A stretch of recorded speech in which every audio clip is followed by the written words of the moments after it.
Target spotted. Eto na pala yung mga tatlong guwapings eh. Tara, ikutan natin to. Haba naka-Temple Street pa tong batang to ah. Malamang temple tong tatlog to. Yes, bobo!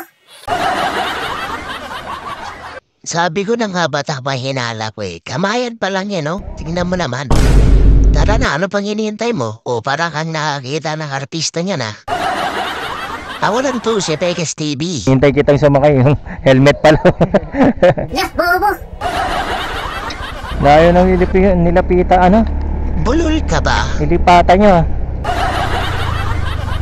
Pero dati dito kayo? Sa Los Pinos? Oo. Yun, oh. Kaya kab. Manya ka ba? Ano ka niyan? Sa hirap niyan pagpapasok. Layo ng school mo.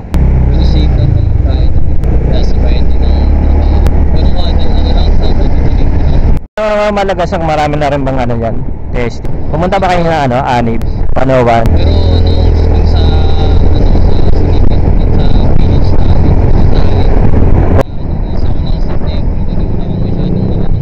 namin, Sa subdivision nyo por ano? Ano naglolo ko?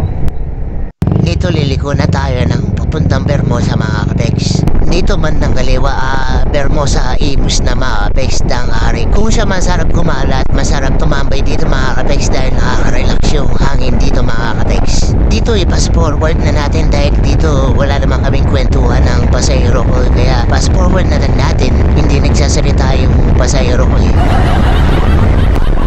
Ayun mga kapex, nandito na kami sa taas ng tulay ng daang hari mga kapex. Pababa na kami dito mga kapex. At si ate biglang lubiko. Uy, kaya walang signal. Tandaan. Naku, laki ng butas. Ano bang klaseng daan to? Lubak-lubak, kailan kaya matatapos to? Imus, musta na?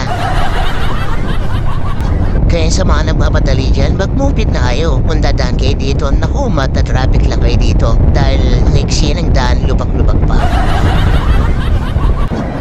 Naku, siksikan talaga dito mga kapex. Pagalingan sumingay dito para mauwi ka agad ng bahaga. Pero kung magkukumit ka lang dito, napakatagal dito mga kapex.